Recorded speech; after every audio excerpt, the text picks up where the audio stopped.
Ronny, reading through these numbers, I thought, what's going on here? You have just had a judgment delivered against you or for you, but these numbers don't look bad at all. Revenues up 4.2%, gross profit up 6.7%, and profit for the period up 10.8%. Headline earnings up 8.1%. Was the market just anticipating that this ruling by the Constitutional Court would come in neutral on you, or is this just a function of you guys bedding down and saying, all right, now let's get going, we'll deal with the Constitutional Court ruling when it comes up? So the Constitutional Court ruling was an overhang on the market for us. Yes. I think it was for all people in the test industry, for the employees in the test industry. Negative overhang. It was a negative overhang completely. Okay. Once we got the ruling, of course, that negative overhang became something of certainty. Okay, so every party in the tripartite relationship between the three, the client, the worker, and the test, have all had their positions clarified, which once you have clarity, then it's easier to do business. Right. Okay.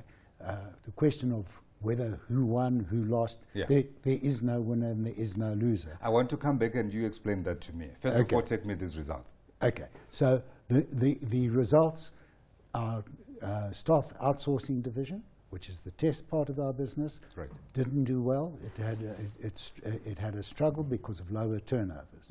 But the diversifications which we have brought in over the last 4 or 5 years, mainly in the training, in the healthcare and in, finance segments, and our expansions into Africa, have all started to bring profit to the table. Training has become a major concentration of ours.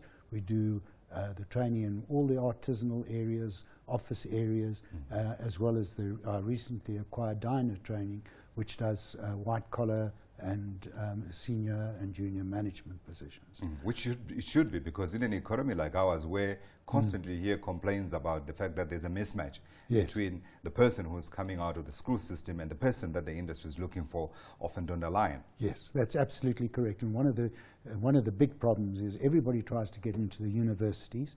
University takes 3 to 5 or 6 years before you are qualified to be able to earn a living. The kind of training that we're doing, whether it's a boilermaker, electrician, or data process operator, within a year they are able to earn a living. So ours is far more functional and much, more beneficial to the economy as it stands at the moment. Sure. And it's what is needed. Right. Take me through to two issues that you refer to in the results statement here, and you talk about the employment tax incentive, ETI, and then the tax breaks in terms of section 12H.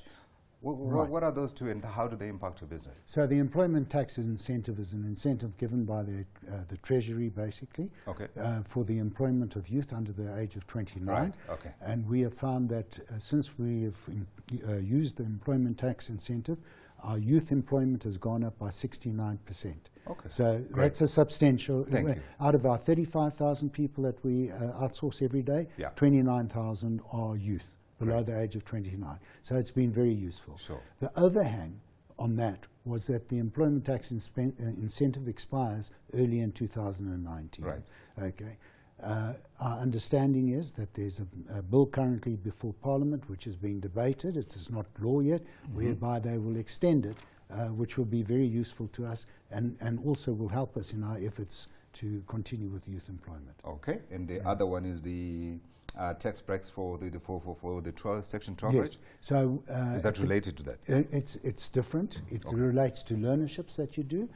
If you have the more learnerships that you do and able to do, and we do it through our clients, placing people at our clients to get their learnerships.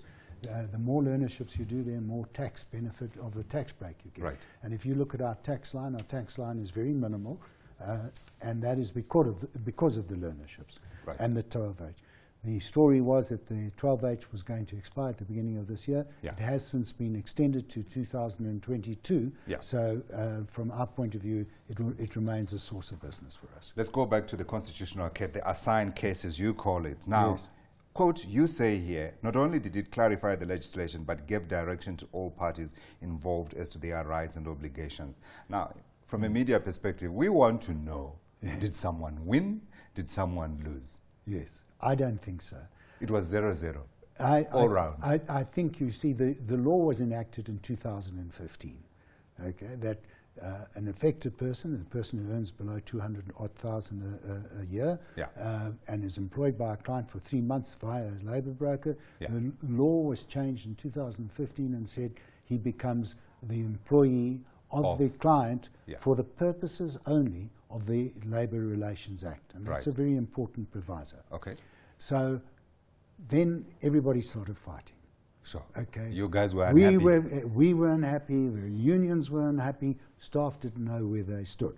Right. Okay, so it went through one case after another, and eventually it went to the Constitutional Court, and the Constitutional Court endorsed that position and said that for the purposes of the Labour Relations Act, the person who is employed for more than 3 months becomes the employee of the client for the purposes of the Labour Relations Act. Okay. But one round to the unions. One round to the unions, but it goes further, and it says that first of all, the existence of labour broker or the temporary staff supplier is an important factor in our economy. It provides a very good service and should be continued. Right. As long as there's a relationship between the client and the labour broker, there's a contractual relationship, then the employee relationship remains for the purposes of the Labour Relations Act. It's with the client. For all other purposes, we are seen to be the employer. We pay the PAYE, we administer the wages, we do everything. So we now have a situation where we have clarity. We know where we stand, client knows where they stand, so we are able to start engendering more business. Bottom line, labour broking was not banned. No, definitely not. In fact, it was endorsed. Okay. Thanks. Let's leave it there. Thank you, Ronny. Okay, super. That's Ronny Katz. He's the CEO of Workforce Holdings.